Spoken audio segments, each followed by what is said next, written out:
और आपको अभी तक का वोटिंग परसेंटेज भी हम दिखाने की कोशिश करते हैं। जो अगर हम अब बात करें इस वक्त तक का, अगर हम अब बात करें भागलपुर की, बिहार के भागलपुर की, तो 40% तक 3 बजे तक के वोटिंग हुई है भागलपुर में। इसके अलावा अगर हम अब बात करें किशनगंज की, तो किशनगंज में 48% दूसरे मरहले में इस वक्त वोटिंग जारी है 3 बजे तक का। बांका की अगर हम बात करते हैं बिहार के, 49.3% वोटिंग अभी तक यानी 3 बजे तक हुई है वहां पर। कटिहार की बात करें, 46% वोटिंग 3 बजे तक वहां पर दर्ज की गई है। पूर्णिया की अगर हम बात करें, पूर्णिया में 46% वोटिंग 3 बजे तक।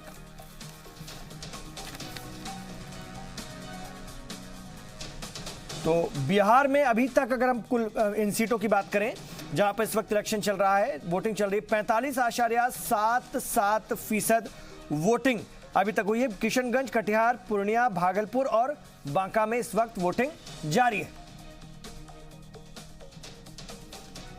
अमीकरण साहब जी, ये वोटिंग प्रतिशत बिहार का हम दिखा रहे हैं। सीमांचल का ये पूरा इलाका है जहां पर इस वक्त दूसरे मरहले में वोटिंग जारी। जरा एक बार मैं यूपी का भी आपको बता दूं। यूपी के नगीना में अगर हम बात करें तो 51.53% 3 बजे तक वोटिंग रिकॉर्ड की गई है। बुलंदशहर का भी हम जिक्र कर लेते हैं। बुलंदशहर में 3 बजे तक की बात जो है वो 51.60% वोटिंग वहां पर हो गई थी। ये प्रतिशत, ये परसेंटेज और बढ़ेगा। और इधर बात करें अमरोहा की, हम अमरोहा भी होकर आए थे अभी। जी सलाम मुल्क का मूड लेकर गया था। 54.62%। यहां भी कुंवर दानिश अली और बीजेपी के बीच में, कंवर सिंह तंवर के बीच में जबरदस्त टक्कर है। मथुरा की बात करें, हेमा मालिनी लड़ रही हैं। 53% वोटिंग दूसरे मरहले में 3 बजे तक रिकॉर्ड की गई। मथुरा 53% वोटिंग, ये परसेंटेज भी बढ़ेगा। अभी ये 3 बजे तक का आंकड़ा है। आखिरी जो शख्स खड़ा रहेगा तब तक के बाद, उसके बाद जो आंकड़े जारी होते हैं वोटिंग खत्म होने के बाद, उसके बाद जो आंकड़े जारी होंगे वो देखने वाली बात होगी। और अगर हम अलीगढ़ की बात करें तो 48.80% दूसरे मरहले में 3 बजे तक वोटिंग रिकॉर्ड की गई है।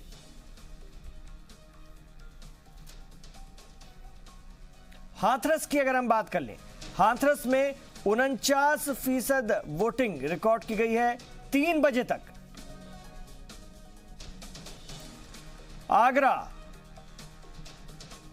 आगरा में 48.5% वोटिंग रिकॉर्ड की गई है दूसरे मरहले में। फतेहपुर सीकरी, राज बब्बर लड़ रहे हैं कांग्रेस पार्टी के, 49.93% वोटिंग